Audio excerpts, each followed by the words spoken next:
If you or a family member have been hurt because of the careless actions of another person, call Walker, Texas Lawyer. They'll work to get you the financial compensation and justice you deserve. They have 40 years of experience, and you don't pay unless you win. Call 713-881-9653 today for a consultation or go to walkertexaslawyer.com. Oh, Brad, what have you done now? Broadcasting live from Houston, Texas, and around the world. TV host, best-selling author, and radio personality Brad Gilmore brings you a collection of conversations with stars from movies. Mark Wahlberg. Hey, how are you? The legendary Mr. Christopher Lloyd. Christopher, how are we doing? I'm doing good. Great introduction. Television. Jimmy Fallon joins us this morning. Jimmy, how you doing, my friend? Good morning. Thank you so much, Brad, for having me. I appreciate this, bud. Kelly Ripa. Brad, thank you for having me. Comedy. Jay Leno joins us. Jay, how you doing? Hey, Brad, what's going on? Gabriel Fluffy Iglesias. Good morning. Music. Lola Monroe. Thank you. Thank you for having me. The legendary frontman of AC/DC, Brian Johnson, joins us right now. Brian, how you doing? Good morning, Brad. What looking to talk, you me funny lad. Grammy Award winner Maya joins us. How are you? And more. This is The Collection. Now your host, The Boat, Brad Gilmore.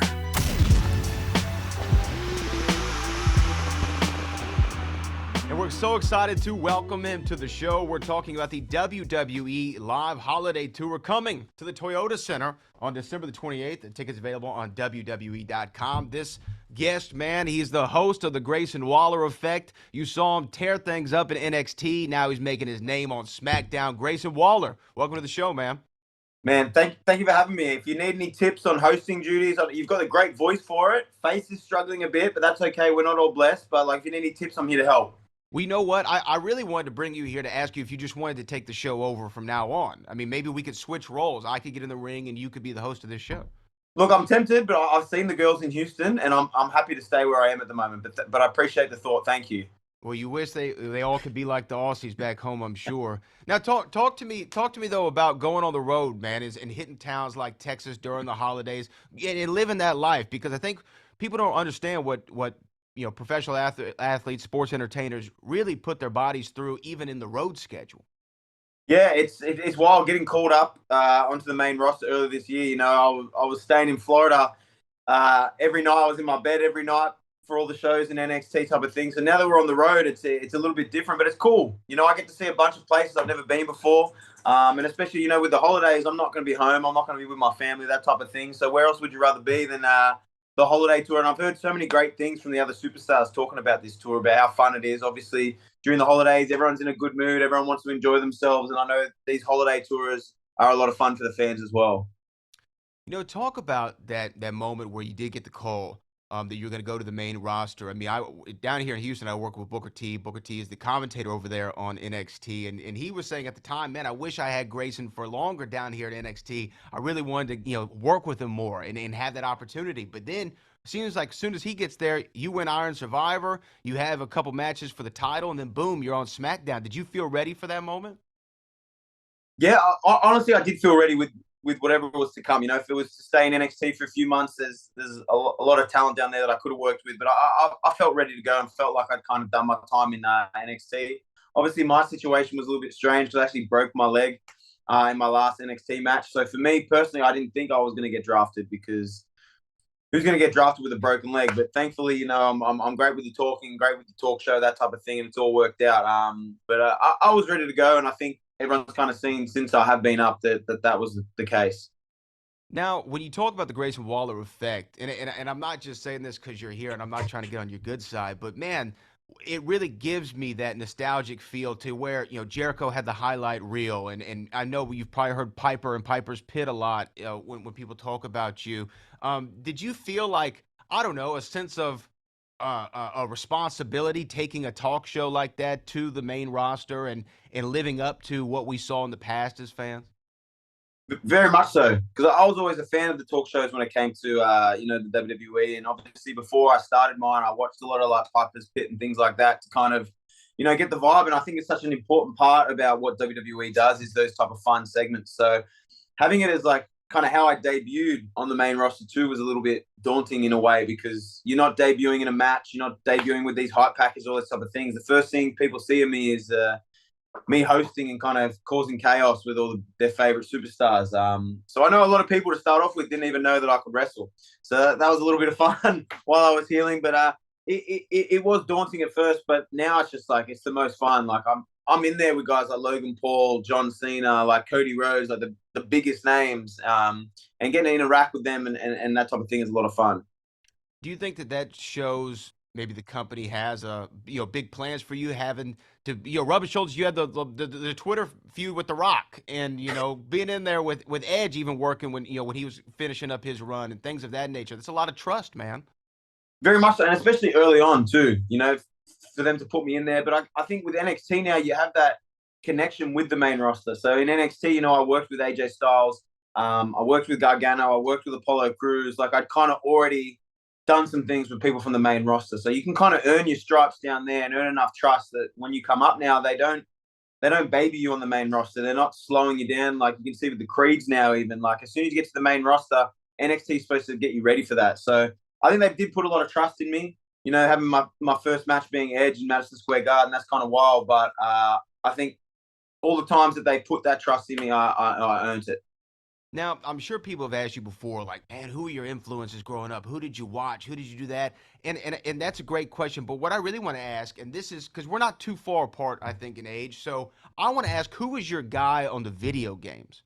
That's what I want to know. Like, who did you play on the game? Like, when you put in whatever it was. Oh, okay, on the game. Whether it be, Here Comes the Pain, whatever the video game you were playing was, who was the character, who was the wrestler that you would choose? The first one I remember using, so I can give you a bit more of a fun answer. I remember the first game I played was I think it was Attitude. So it would have been like Nintendo 64 version. But I used D'Lo Brown. D'Lo Brown was fun to use. That guy has a great moveset. He's got the fun frog splash. He has the sky high. Like, he has that fun leg drop thing that he did where he just wobbled his head. Like, for some reason, I don't know what it was, but on the video game, I was a huge D'Lo Brown guy. D'Lo's great. I mean, and to me, I found myself mocking the way the guys would walk through the curtain into the ring, and D'Lo with the head shake was he a lot of charisma just when he came through the curtain, and that's kind of one of the keys of the business, right? Very much so. When you see D'Lo coming out, like, it was always a lot of fun. And I think I was recently watching some stuff. He had the whole thing with the chest plate and all those type of things. Like, D'Lo was a lot of fun. I don't know how his neck's going today. All that wobbling, man. He might have some surgery or something soon, because that can't be good for you. There are a lot of things happening when you go into Royal Rumble season, WrestleMania season's right around the corner. WrestleMania 40, a big show. I'm sure you have your eye on it. A lot of big names coming back. Obviously, CM Punk just came back to WWE after 10 years. Randy Orton's back. There's a lot of potential matchups you could see yourself having at WrestleMania with some top guys. Do you have your eye on anybody like, man, I can't wait to get that opportunity? Definitely. And, I got to meet Punk for the first time last week. I'm not going to say anything else about that meeting. I know people have seen how I am online and those type of interactions. So I'm not going to give away how that interaction went. Same with Randy. I've met him briefly in the past. I got to meet him properly last week. And I think Grayson Waller is who he is. So maybe those interactions aren't as polite and as nice as maybe in other instances. But that's okay.